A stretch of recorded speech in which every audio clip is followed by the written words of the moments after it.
futebol ainda é um esporte de homem, não deixou de ser um esporte de homem, mas é também um esporte de mulher.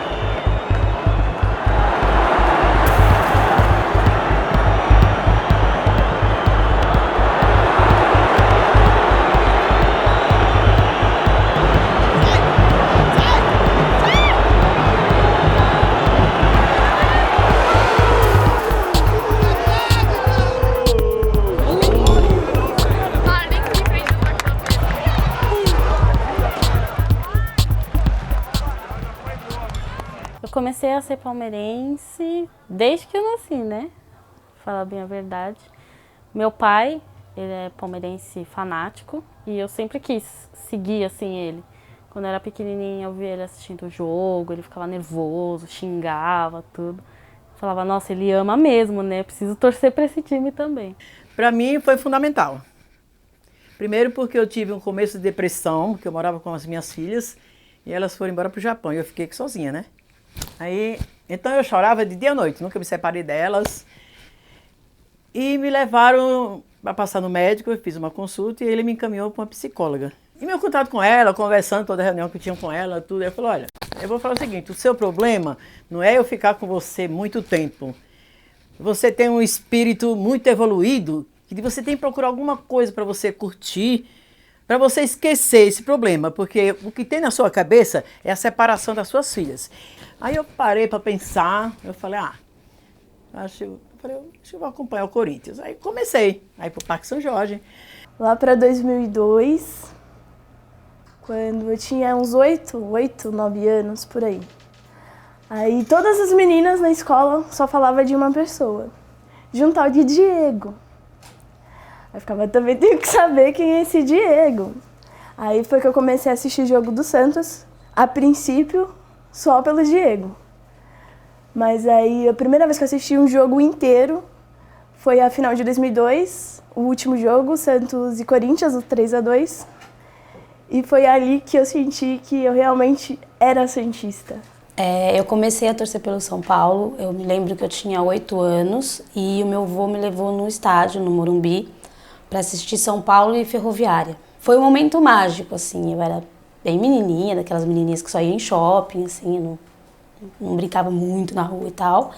E foi assim, tipo, foi mágico, foi sensacional. As bandeiras, a torcida organizada ainda ficava na arquibancada azul e aquela bateria, era contagiante, aquela energia. E eu saí dali maravilhada.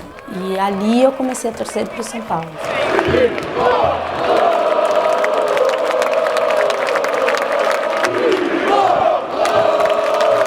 Então você sabe que a presença feminina no futebol, por paradoxal que pareça, diante desses preconceitos, ela é bem antiga.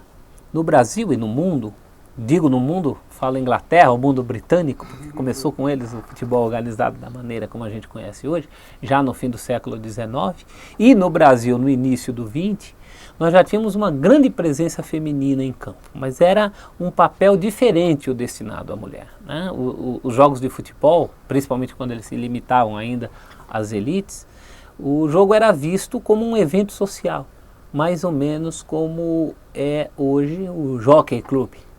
No Brasil, é um fenômeno mais dos anos 90 para cá. Você vê mulheres que fazem parte de torcida uniformizada ou que vão ao estádio na numerada, na arquibancada, e que esse número cresce bastante, digamos de 92 para cá. Eu ia muito pro estádio com meu avô, ele ia muito porque ele era da torcida organizada.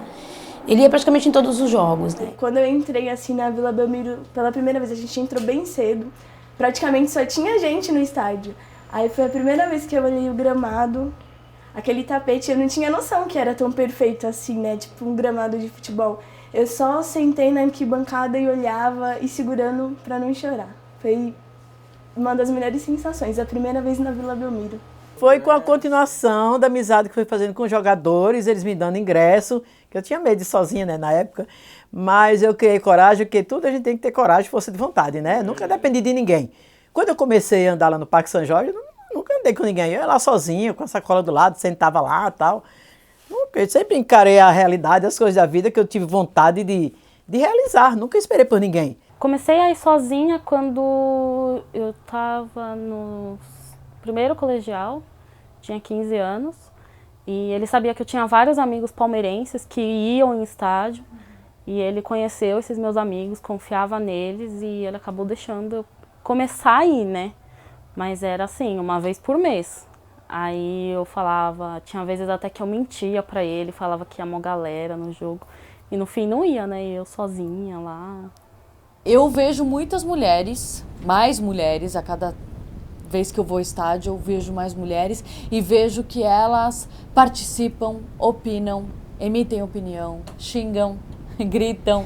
Então eu acho que isso aumentou. Elas não são mais só a namorada que vai com o namorado ao estádio, senta do lado dele, come uma pipoca e fica lá assistindo o jogo pensando, ai, minha semana, como é que vai ser a semana? Quarta eu vou fazer a mão e tal. Não, elas estão participando daquilo, inseridas naquele contexto de verdade. A minha mãe teve uma resistência muito grande de deixar eu ir ao estádio com meu avô, até porque no começo a gente não contou que tinha ido. Eu fui escondida, ela achava que a gente tinha ido ao shopping. E eu cheguei em casa muito eufórica e ela perguntava o que era e eu dizia nada, nada. Mas eu devia estar com o olho desse tamanho, assim, estalando, brilhando. E lógico, ela percebeu que tinha alguma coisa de errado, mas ela também não disse. Quando ela descobriu que eu estava indo ao estádio, ela ficou meio brava, teve uma resistência forte dela, do meu tio também. Mas sempre que dava, eu ia com ele. Ou eu ia escondido, ou eu dizia que ia na casa de uma amiga e, tipo, ele me pegava assim e a gente acabava indo pro jogo. Então, eu frequentei muito, até os meus 12, 13 anos, eu frequentei direto.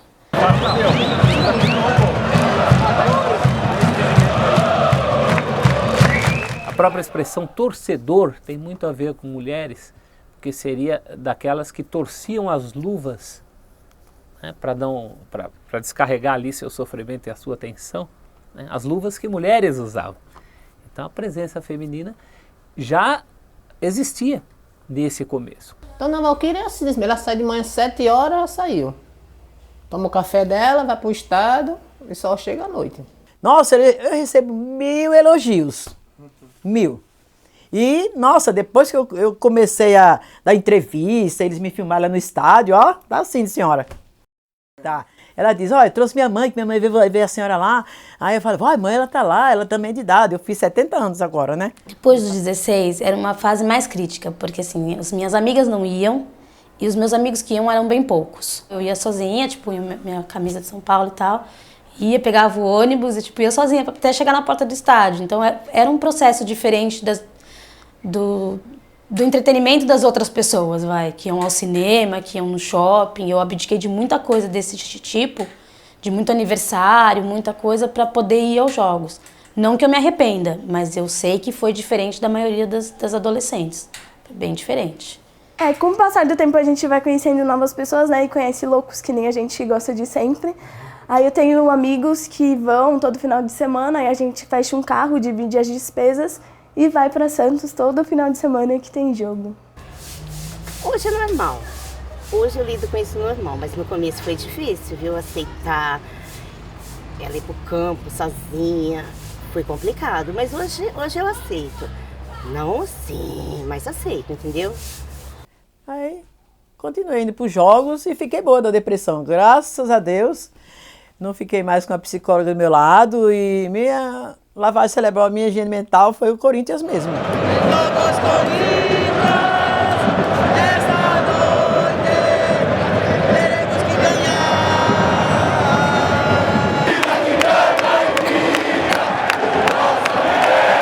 Deu problema uma vez, que o jogo acabou muito tarde e eu não consegui voltar para casa, né? Porque eu descia na estação do Brás de metrô e pegava o trem. Eu não sabia nem onde eu estava. Eu estava no meio do Brás, mas não sabia onde eu estava. E eu acabei encontrando um amigo, assim, que até mora aqui perto. Aí ele falou, vamos embora junto, né? Mas eu falei, vamos, né? Eu não sei onde eu tô mesmo, então... Aí a gente voltou do Brás andando. Menina não teria que ir em jogo, porque a gente sabe que no meio da torcida existem elementos, assim, mais agressivos. Acho que a questão da violência atrapalha um pouco da ideia de que há violência no estádio. Aí você não deixa a sua filha adolescente ir pro estádio. Também não deixa o menino ir pro estádio. A gente se conheceu num jogo Palmeiras e Flamengo e nós ficamos um longo tempo conversando. E aí num jogo Palmeiras e Guarani, em Campinas, aí no intervalo do jogo eu decidi pedir ela em namoro. Ficou na minha frente, assim, começou a falar várias coisas bonitinhas. Ele ameaçou de ajoelhar, eu falei, não precisa fazer isso, pelo amor de Deus, que vergonha. E no meio da torcida, né? Aí ele me pediu em namoro, sem aliança, sem nada, né? Ele só pediu, eu aceitei, foi no intervalo do jogo. É um esporte muito relacionado à paixão, e as mulheres entendem muito de paixão, são até mais sensíveis que os homens nesse sentido. Apaixonada pelo time eu não tenho nada contra, eu só sou um pouco contra o fato dela querer participar de torcidas, né? Ir para estádio com torcidas.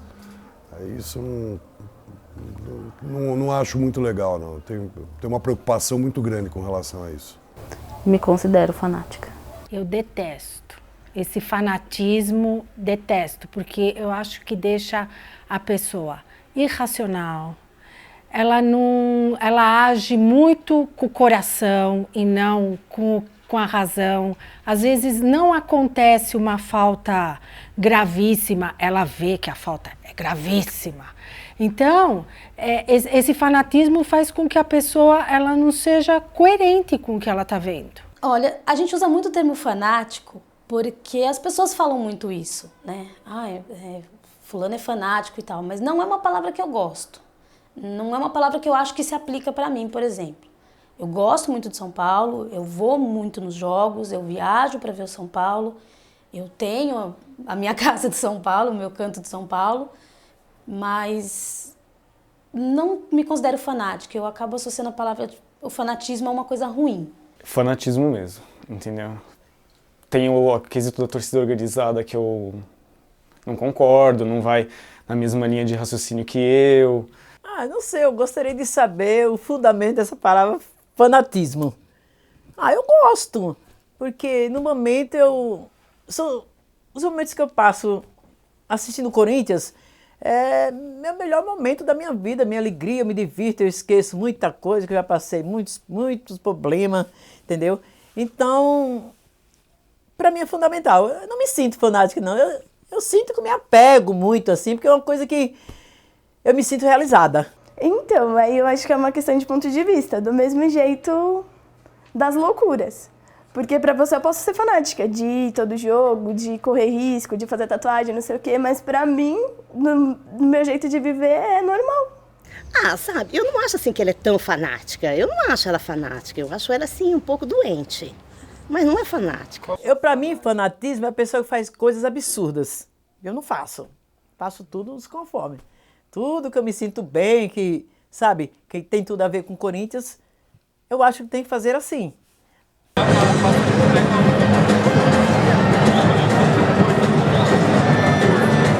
Loucuras, passar os limites por causa de um amor.